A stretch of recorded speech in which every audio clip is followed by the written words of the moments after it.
지금 코로나로 인해 가지고 아마 더 코로나 환자들이 많아진 것 같아요. 그래서 굉장히 좀 힘든 그런 이때를 우리가 보내고 있지만은 아무쪼록 각자 건강 서로 조심하셔야 되고 코로나에 걸리지 않도록 또 유의해야 될 줄로 믿습니다.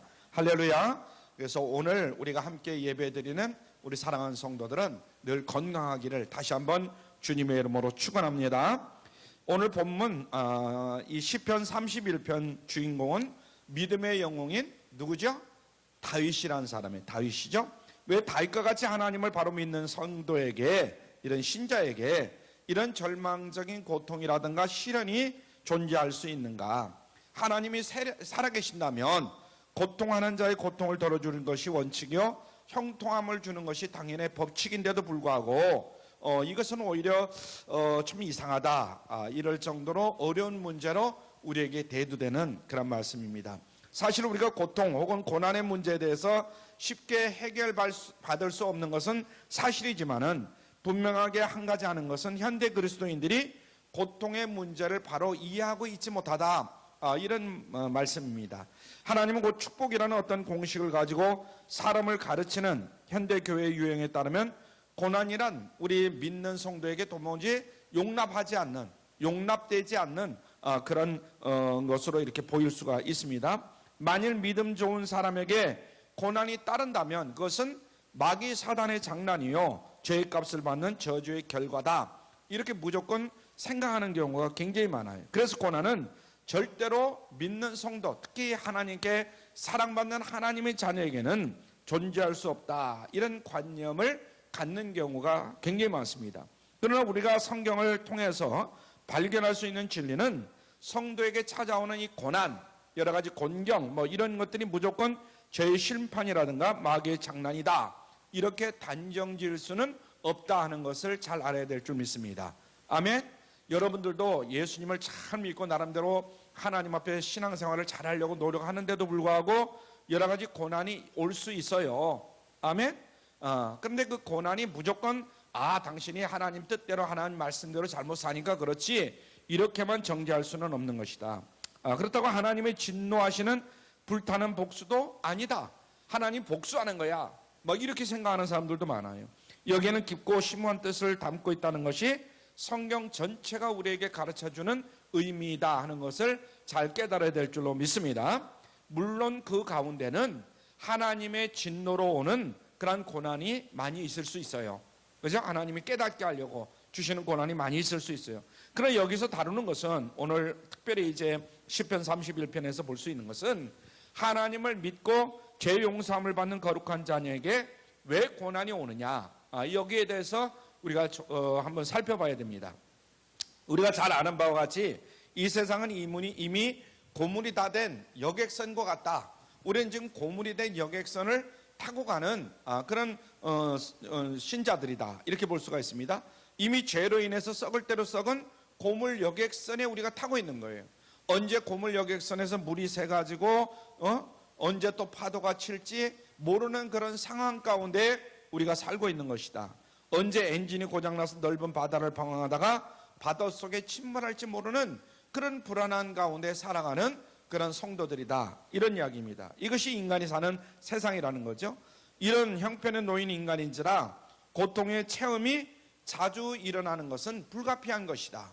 우리가 보면은 믿는 믿음의 성도들 가운데 이런 고난이 없어야 되는데 고난이 많아요. 여러 가지 고통받는 일들이 많이 있을 수 있다. 그러나 신자에게 주어진 고통은 하나님께서 무엇인가 그 뜻을 이루기 위해서 주시는 것이다. 이 고통을 통해서 깨닫게 하고 성도들을 보다 수준 높은 수준으로 올려주시고자 하는 하나님의 기쁜 뜻이 있다 하는 것을 우리가 깨달아야 될 줄로 믿습니다. 그것을 그냥 우리가 단정적으로 뭐 때문에 그래, 이렇게 너무나 쉽게 생각하지 말고 여러 가지의 방법으로 하나님이 주시는 고난이다, 이걸 생각해야 된다, 이런 이야기죠. 그래서 C.S. 루이스라는 그런 그 학자는 이런 이야기를 했습니다. 고통은 하나님의 확성기다. 한번 따르죠. 고통은 하나님의 확성기다. 그래서 우리가 어떤 일에 고통을 당하면 가슴에 소리를 칩니다. 여러분들이 어떤 일을 행하다가 그 일들이 형통하게 되면 모르는데 막힌단 말이죠. 힘든 일이 생길 수 있다 이거예요. 그러면 깜짝 놀라죠. 이거 도대체 어떻게 된 거야? 내가 하나님 앞에 기도하고 믿음으로 행하는데 도대체 어떻게 된 거야? 자신에게 무엇인가 또 잘못됐다는 비상벨이 울리게 되는 거죠. 내 자신에게.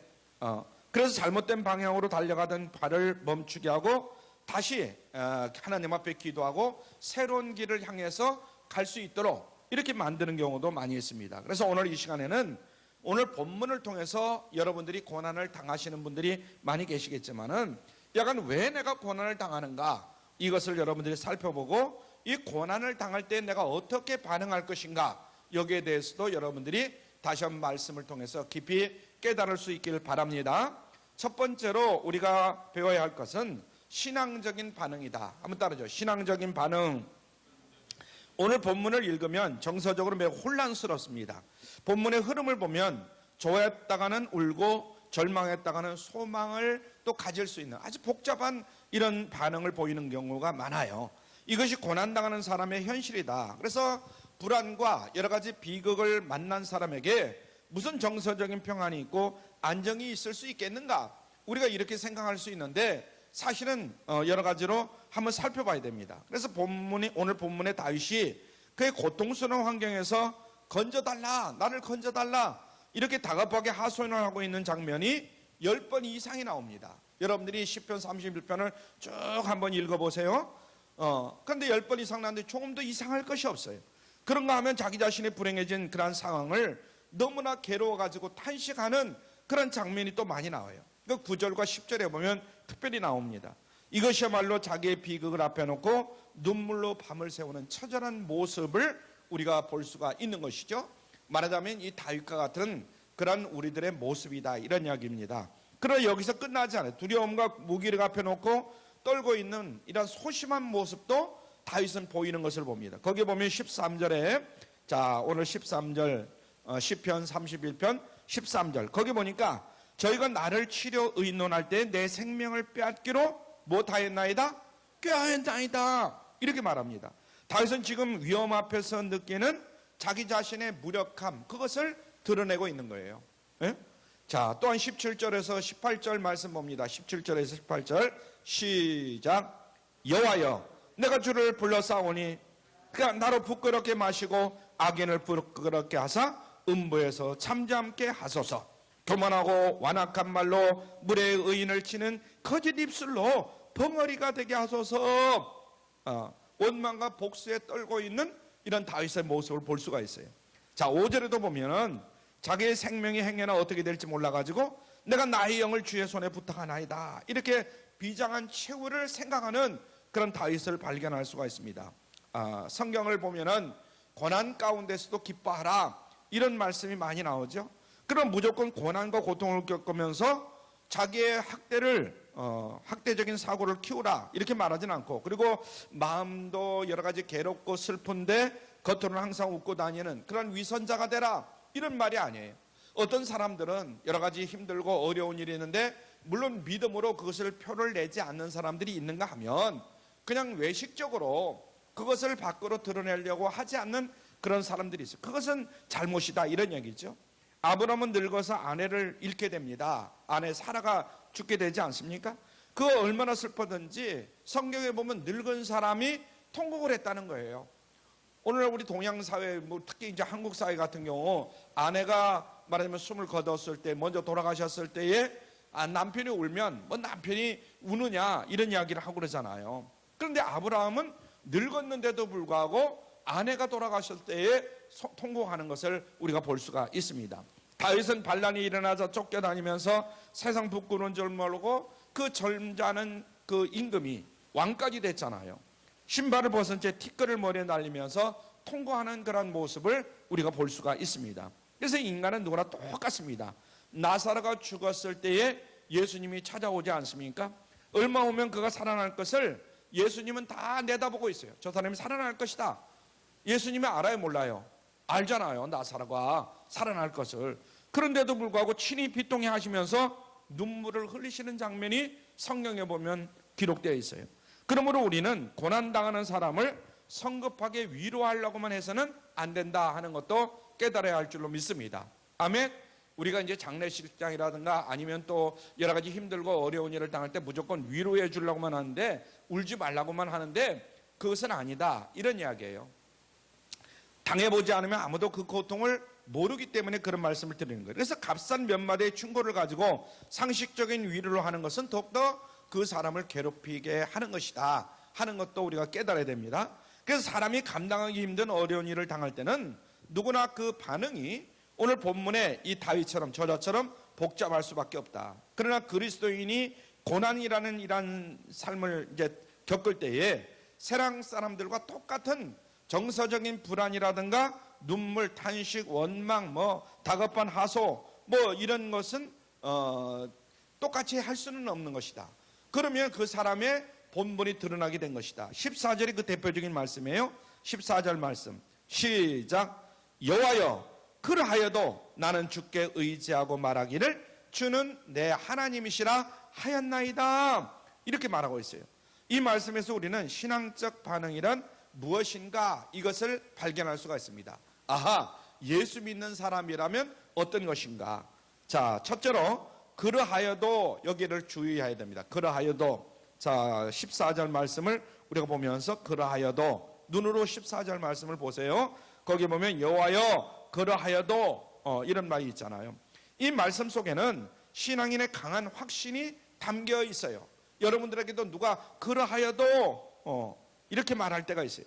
고통이 아무리 힘겹고 주변이 아무리 깜깜하다 할지라도 하나님이 나와 함께 계신다는 그 확실한 소명이 있기 때문에 우리에게는 그러하여도 이런 신념을 보여주는 거죠. 예수님을 모르는 사람들에게도 그러하여도가 있느냐, 그러하여도가 간혹 이제 돈이 있거나 빽이 있는 사람들은 그런 이야기를 하지만은 대개 보면 없습니다. 그러나 예수 믿는 사람은 그 사람이 돈을 많이 가졌든 빽이 있든 없든 간에 그러하여도 이렇게 말할 수 있어요. 자, 그리스도인은 다윗과 같이 그러하여도 나는 하나님께 나아갑니다, 이런 자세를 가지고 나가게 되는 줄로 믿습니다. 아멘. 내가 아무리 지금이 힘들고 어렵다 할지라도 그러하여도 나는 하나님 앞에 나아갑니다. 하나님이 나와 함께 계십니다. 할렐루야. 이렇게 고백할 수 있기를 바랍니다. 제2차 세계대전 때에 악명 높은 홀로코스트라는 지방이 있었어요. 600만 명의 유대인을 끌어다가 비참하게 집단 학살을 하고, 특히 인간 가마솥, 그래 가마솥에다 끓여가지고 사람을 말입니다. 이 뼈, 이 살 이런 걸 해가지고 비누를 만드는 아주 그런 비참한 곳이 있는 곳이 바로 그곳입니다. 거기서 살아남은 위젤이라는 사람이 소설을 쓰게 돼요. 실기를 쓰게 되는 거죠. 선민으로서 강한 자부심을 가졌던 자기 민족이 도살장으로 끌려가는 이 소보다도 비참한 대우를 받으면서 남녀노소 할 것 없이 이 가마솥에서 연기로 화하는 것을 보고 그는 뭐라고 고백하냐면 하나님은 죽었다. 만일 하나님이 살아있다면 나는 원고요, 하나님은 피고다. 이런 말씀을 합니다. 하나님이 살아있다면 어떻게 이럴 수 있겠는가? 나는 억울해서 절대로 가만히 있을 수 없다. 그러면서 원고의 심장이 되어서 이제 하나님을 고소하는 이런 장면이 나옵니다. 실은 이것이 세상 사람들의 일반적인 반응이다. 어젯밤에도 EBS인가 거기에서 이제 쉰들러 영화를 한 게 있어요. 여러분들도 틈틈이 쉰들러 하여튼 TV에서만 해도 벌써 몇 번을 했어요. 저도 많이 몇 번 봤는데 어제는 보지를 못했습니다. 약간 아무리 어려운 고통과 여러 가지 힘든 일들이 앞을 가린다 할지라도 원망 대신 주님을 힘있게 부를 수 있는 이러한 반응들을 가질 수 있기를 바랍니다. 할렐루야. 여러분들이 인생을 살다 보면 힘들고 어려운 일을 당할 수 있잖아요. 그럴 때에 힘있게 주님을 부르어야 된다. 그러하여도. 자, 두 번째로 주는 내 하나님이시라, 이렇게 고백한 것을 알 수가 있습니다. 14절에 보면 이런 고백은 보통 어려운 것이 아니에요. 욥의 경우를 봐도 우리가 잘 알 수가 있습니다. 주는 내 하나님이시라. 그는 부족한 것 없이 모든 것을 다 갖췄던 사람이지만은 하루아침에 하나님에 의해서 다 빼앗깁니다. 마누라도 자식들도 다 죽고 재산도 다 없어져 버리고 말잖아요. 나중에는 건강까지도 송두리째 빼앗깁니다. 이때 고통하면서 괴로워하는 그에게 이제 그 아내가 보다 못해서 한마디를 합니다. 여보, 그래도 당신이 하나님을 믿는다고 그래요?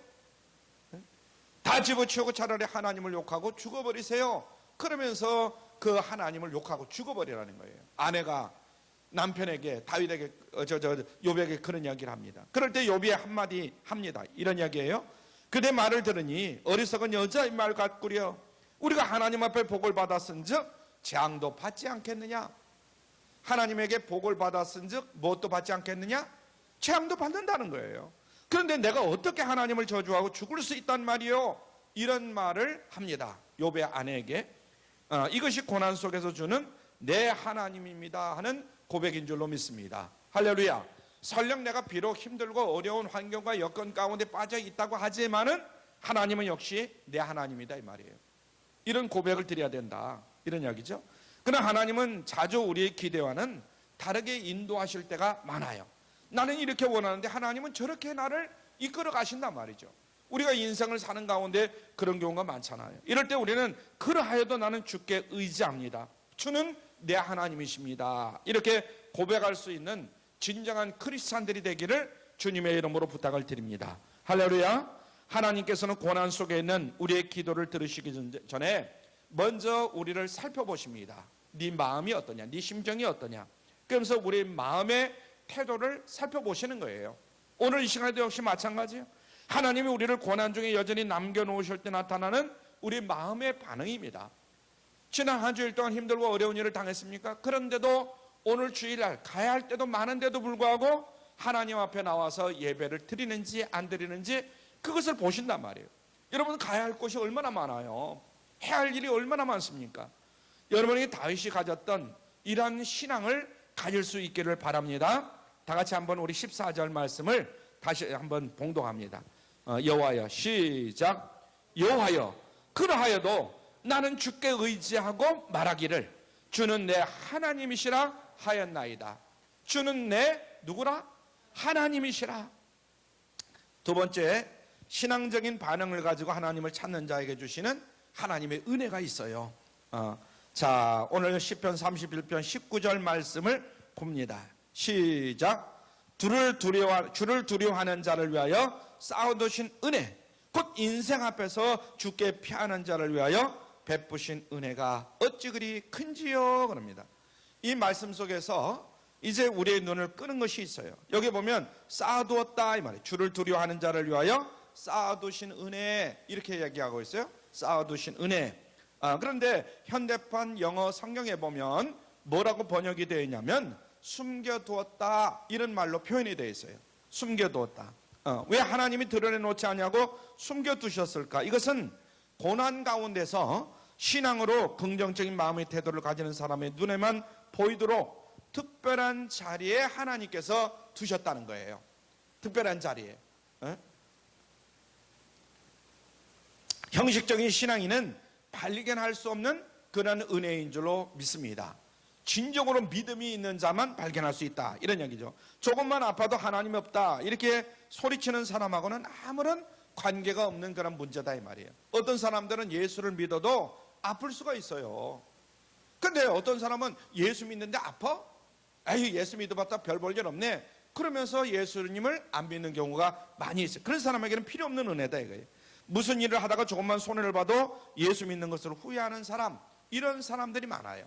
오늘날 예수 믿는 사람들이 은연중에 핍박을 받는다, 이런 이야기를 많이 해요. 근데 저는 뭐 꼭 그렇게만 보지는 않는데 어느 때나 예수 믿는 사람들이 핍박받는 경우가 많이 있거든요. 이런 일이든 저런 일이든 그것을 우리가 늘 살펴봐야 됩니다. 그래서 야간 예수 믿는 것 때문에 이런 핍박을 받아 그러면서 쉽게 예수님을 안 믿는 경우가 많아요. 이게 전부 다 해당되는 겁니다.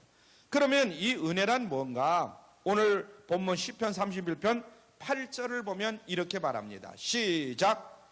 나를 대적의 수중에 금고치 아니하셨고 내 발을 넓은 곳에 세우셨습니다, 이랬어요. 내 발을 어디다?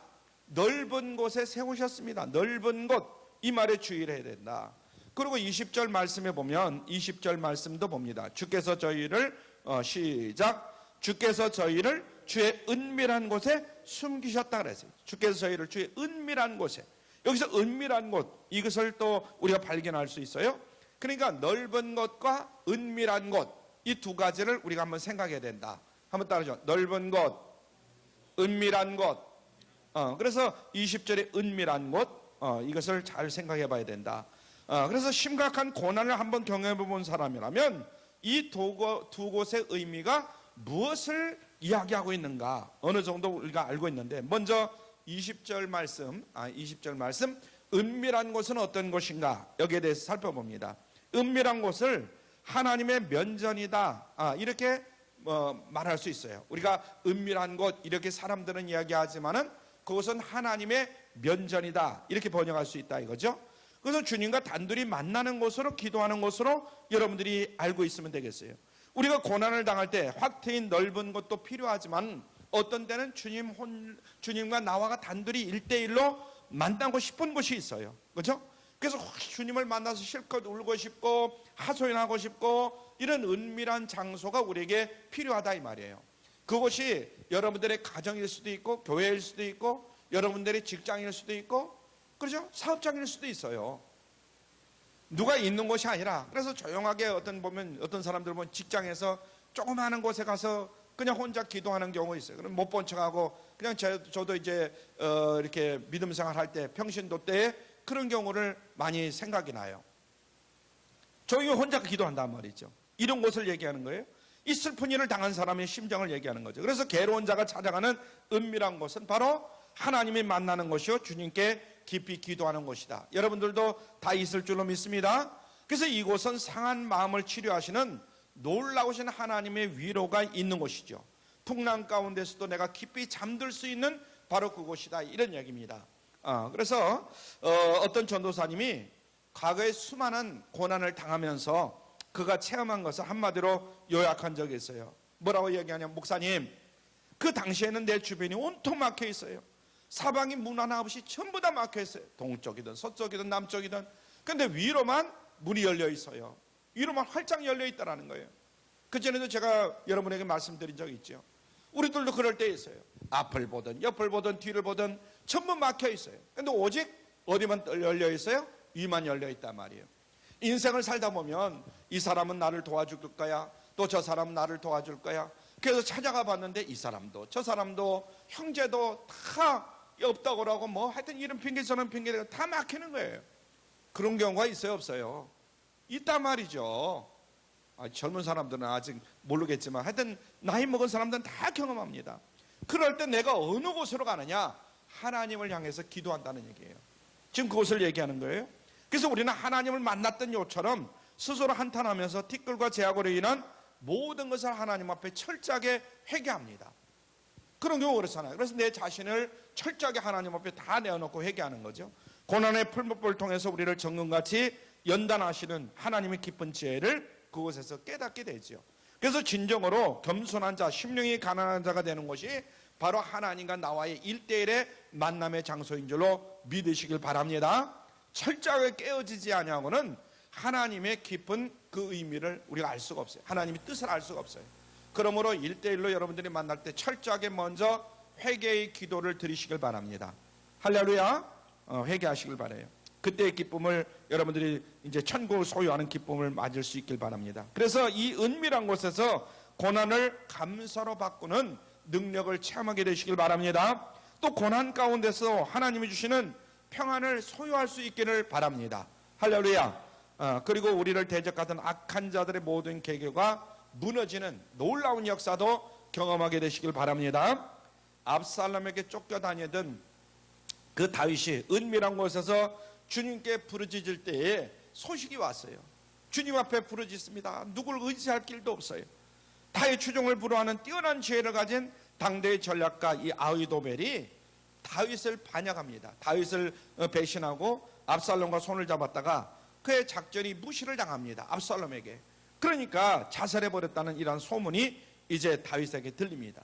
아히도벨의 자살은 결국 압살롬의 멸망을 가져오게 되죠. 그 아들 압살롬이 반역해가지고 아버지 다윗을 죽이려고 하잖아요. 그때의 사건입니다. 이처럼 하나님께서는 우리가 전혀 기대하고 예측하지 못한 방법으로 우리를 고난에서 끌어내시는 줄로 믿으시길 바랍니다. 이젠 죽었다, 이젠 끝장났다 할 때 끌어내신다 이거예요. 그래서 어려워 보이는 것이 쉬워지고 캄캄하게 보이던 곳이 여명이 비춰지고 출입구가 전에 없던 곳에서 문이 열리는 큰 소리가 여러분들에게 들려줄 줄로 믿으시길 바랍니다. 이런 은혜를 체험하게 되는 곳이 바로 은밀한 곳이다, 이런 이야기입니다. 여러분이 고통이 올 때마다 찾아가는 골방을 갖고 계시기를 주님의 이름으로 부탁을 드립니다. 그것은 정말 우리가 울고 들어갔다가 웃으면서 나올 수 있는 하나님이 계시는 곳이다 하는 것을 바로 깨달을 수 있길 바랍니다. 그것이 여러분의 가정일 수도 있고 어디일 수도 있어요. 자, 두 번째로 넓은 곳에 대해서 우리가 한번 살펴봅니다. 은밀한 곳, 다음에 넓은 곳. 본문 시편 31편 8절 얘기인데요, 그것은 오늘의 고난을 딛고 내일을 바라보는 이 소망을 의미하는 것인데, 하나님께 가까이 나오는 자에게 하나님은 멀리 내다볼 수 있는 눈을 열어주십니다. 할렐루야. 멀리 바라볼 수 있는, 당장 눈앞에 있는 일보다 멀리 바라볼 수 있는 눈을 열어주신다. 모든 것을 포용할 수 있는 넓은 마음을 주시는 하나님이심을 깨달을 수 있길 바랍니다. 모세가 시내 광야에서 200만이 넘는 그의 백성들을 인도하면서 고통스럽게 여러 가지 힘들고 어려운 일을 당할 때가 얼마나 많았는지 몰라요. 그때마다 모세가 올라갔던 곳이 있어요. 우리가 잘 아는 호렙산이라는 곳입니다. 호렙산. 그래서 예수님을 만나죠. 그래서 하나님을 만나잖아요. 그리고 그의 말년에 가나안 땅을 눈앞에 들어가고도 들어갈 수가 없어요. 그것을 하나님으로부터 직접 이야기를 들었기 때문에 자기 처지를 압니다. 그러면서 괴로워할 때 하나님께서 모세를 불러서 올려온 곳이 어디냐면 느보산이라는 곳이에요. 느보산. 그래서 모세나 갈렙이 120살이 되도록 건강할 수 있었고, 시력이 쇠하지 아니하는 것은 그들이 괴로울 때마다 올라가고 그리고 멀리 내다보고 크게 호흡할 수 있었던 높고 높은 그런 소망의 산이 있었기 때문이에요. 여러분들에게도 소망의 산이 있기를 주님의 이름으로 축원합니다. 힘들고 어려울 때마다, 답답할 때마다, 인생이 그럴 때마다 나가서 기도하는 곳이 있어야 돼요. 바라보는 곳이 있어야 돼요. 호렙산 꼭대기에 올라가서 하나님의 마련한 넓은 곳에 서면 오늘의 광야가 내일은 젖과 끓이는 아름다운 가나안 동산으로 변하는 그런 비결을 여러분들이 체험할 수 있기를 바랍니다. 그래서 올라갈 때는 힘들고 어렵게 올라갔지만 기도하고 내려올 때는 기쁜 마음으로, 즐거운 마음으로 내려올 수 있길 바랍니다. 저는 기도원을 많이 다녔어요. 그전에는 아무리 회사 일이 바쁘다 하더라도 밤에 올라갔다가 밤새고 아침에 새벽에 내려오는 거예요. 저기 오살리 기도원이라든가 삼각산이라든가 많이 다녔었어요. 사랑하는 성도 여러분, 여러분은 고난을 당할 때 하나님이 인도하시는 곳, 그곳이 있으신가요? 넓은 곳이 있는가? 이런 얘기예요. 답답하던 마음을 활짝 열어주는 하나님의 은혜를 체험한 곳이 있느냐 이거예요. 그리고 체험한 적이 있느냐, 이런 이야기입니다. 오늘은 괴로움의 연속이지만 내일은 하나님이 반드시 인도하시고 모든 어려운 내 형편과 처지를 도와주실 것이다. 이런 믿음의 소망을 가진 곳이 바로 넓은 곳에선 여러분들의 모습인 줄로 믿습니다. 아멘. 우리의 당대에는 원하는 것이 다 이루어지지 않는다 할지라도, 또 어떤 면으로는 좀 초라하게 우리가 인생을 살아간다 할지라도 우리 후대에 가면 하나님이 반드시 큰 은혜를 베풀어 주실 것이다. 내 자녀들은 잘 될 것이다. 이런 어떤 믿음을 가진 크리스찬들이 될 수 있기를 또 주님의 이름으로 축원합니다. 할렐루야. 어떤 때는 그럴 때가 있어요. 내 당대에도 내가 복을 받겠지만은 그렇지 못하고 내 후세를 위해서 부모는 축원하고 기도하고 힘들고 애쓰고 이런 신앙생활을 하다가 결국은 이제 하나님의 부름을 받아서 소천하고, 그리고 자녀들이 잘 되는 그런 경우도 얼마나 많은지 몰라요. 바울은 환난과 궁핍과 곤란과 매맞음과 자지 못함과 말할 수 없는 핍박을 받습니다. 그럴 때 이렇게 고백합니다. 고린도후서 6장 9절로 10절입니다. 우리 같이 읽죠. 시작. 무명한 자 같으나 유명한 자요, 죽은 자 같으나 보라 우리가 살고, 징계를 받는 자 같으나 죽임을 당하지 아니하고, 근심하는 자 같으나 항상 기뻐하고, 가난한 자 같으나 많은 사람을 부유하게 하고, 아무것도 없는 자 같으나 모든 것을 가진 자로다. 할렐루야. 여러분이 이렇게 되기를 주님의 이름으로 축원합니다. 바울은 넓은 곳에 서 있었다. 넓은 곳에. 그렇지 않고서 그 혹심한 고난 가운데서도 어떻게 이렇게 패기 높은 패기가 정말 있잖아요.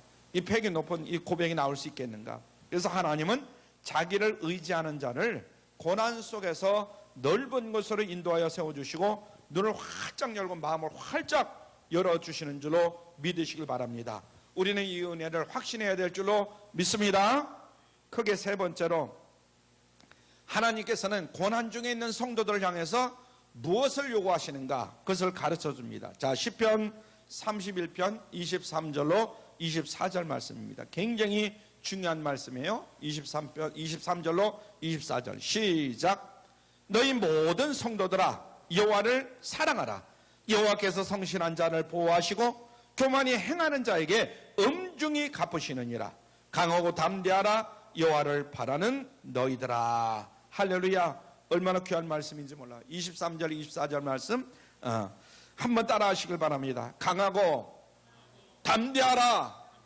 여호와를 바라는 너희들아. 우리들에게 지금 하시는 말씀이에요. 강하고 담대하라. 강하고 담대하라. 하나님은 고난 가운데 무조건 주여 내가 주님을 사랑합니다 이렇게 말하는 말씀을 우리에게 듣기를 원하셔요. 주님 사랑합니다. 정말 주님을 사랑합니다. 이 세상 그 어떤 것보다도 주님을 제일로 사랑합니다. 이 소리를 듣기를 원하시는 거예요. 우리가 고난 가운데 빠진다 할지라도 비겁하게 도망가지 말고 강하고 담대하기를 주님은 원하심을 믿으시길 바랍니다. 할렐루야. 다시 한번 따라하죠. 강하고 담대하라. 만일에 신자가 고난 속에 비겁해지고 절망하면 그것은 하나님은 죽으셨다 이렇게 고백하는 것 같아요. 간접적인 고백이나 다름이 없어요. 그렇잖아요. 우리가 하나님을 믿는 사람들, 하나님이 나와 함께 하심을 믿는다면 그러면 안 되죠.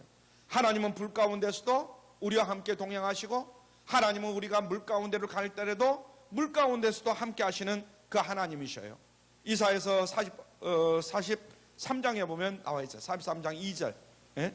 요한복음 16장 33절에도 뭐라고 말씀하십니까? 시작. 세상에서는 너희가 환난을 당하나 못하라. 담대하라. 내가 세상을 이겼노라. 우리가 이 세상을 살다 보면 여러 가지 환난을 당할 수 있어요. 그렇지만 어떻게 해야 된다고요? 담대해야 된다. 내가 세상을 이겼노라. 우리 주님이 하시는 말씀입니다. 사랑하는 성도 여러분, 우리는 이 세상 마지막 순간까지 고난을 100% 면제받는 삶을 살고 있는 것은 아니다. 어떤 사람들은 착각해요. 내가 예수를 믿으면 모든 사람들이 다 형통할 것이다. 물론 형통하게 되죠. 그러나 고난과 역경을 통과한 다음에 형통한 삶을 여러분에게 주실 줄 믿으시길 바랍니다. 아멘. 그러다가 또 고난과 역경이 또 있어요. 내가 또 좀 뭔가 좀 흐트러진 것 같고 마음이 주님께로만 향하지 않으면 또다시 그런 환난이 주어질 때도 있어요. 우리는 이것을 알고 신앙생활을 해야 된다 하는 이야기입니다. 고난이 그치면 하나님이 주시는 형통도 여러분들에게 주어질 줄로 믿으시길 바랍니다. 하늘에 구름이 덮여서 눈발이 날리는가 하면 얼마 안 가서 구름 사이로 햇살이 힘있게 비치는 것과 같은 것이다. 우리가 가만히 보세요. 막 어떤 때로는 지금 같은 건 막 비가 옵니다. 아이고 비가 언제까지 올는지. 그런데 어느 날 갑자기 환하게 빛이 비치잖아요. 날이 개이고. 똑같은 이야기입니다. 오늘 태양이 찬란하게 비치면 내일 언젠가는 또 먹구름이 또 낀다.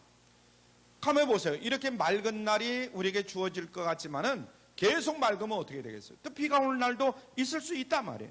그러므로 하나님은 잘 섬길 수 있는 사람은 형통할 때나 고통을 당할 때나 늘 하나님을 바라보면서 사는 사람입니다. 아멘. 내가 형통할 때만 하나님만 바라보고 형통하지 않으면 세상으로 나가서 그냥 세상 사람들과 같이 어울리고 그런 사람을 하나님은 원하시지 않아요.